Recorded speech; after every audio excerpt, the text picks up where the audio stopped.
તમને સજા થઈ છે, શું કહેશો? આજે સેશન કોર્ટ દ્વારા એક કેસમાં અમને 7 વર્ષની સજા ફરવામાં આવેલી છે.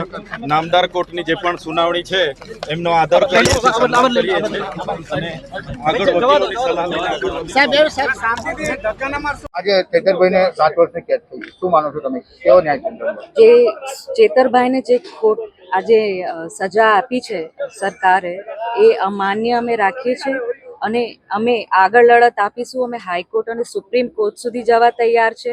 અમે જનતાની અવાજ પણ હવે રોડ પર લાવીશું અને જે આદિવાસી સમાજને જે લડત આપે આપણા ચેતરભાઈ, એટલે આ સરકારે એમને પાડવા માટે એમને આખા જેટલા નિર્દોષ 9 વ્યક્તિ હતા એમને પણ એ લોકો લઈ ગયા, જે સામાન્ય ગામના માણસો છે જે ખેતી કરીને એમનો ગુજારો કરે છે.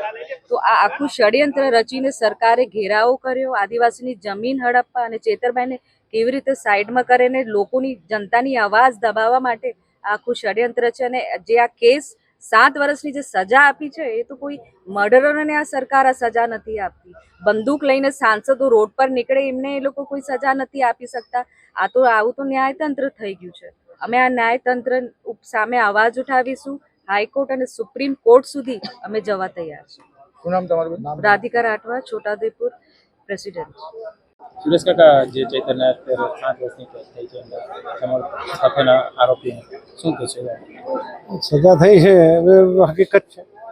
કેસમાં સજા થાય ને એવો કેસ હતો, 300% છૂટી જાય એવો કેસ હતો, પણ અસીલો બી નસીબ લઈને આવે છે, વકીલો બી નસીબ લઈને આવે, એટલે બંનેને જશ ના મળ્યો.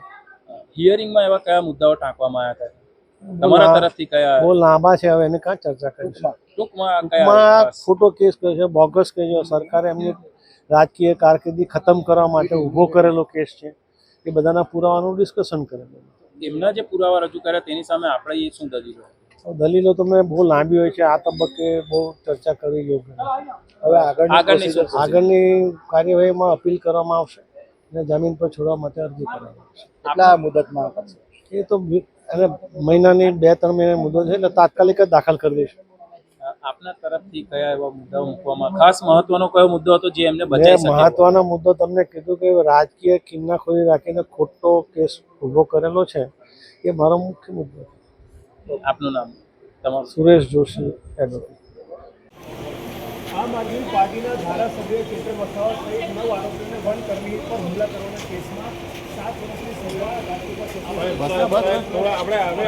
સજા નીચે ઉતર.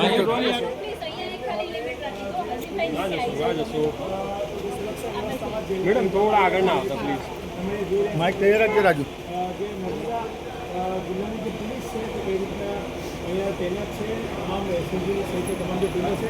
જોઈ શકો છો, એક મહિલા જે લાવ્યા છે નાના બાળક સાથે, એ પોતે પણ આરોપી છે અને તેમને હવે આપણે આવી જાઓ થોડા પાછળ આવીને થોડું. અરે યાર,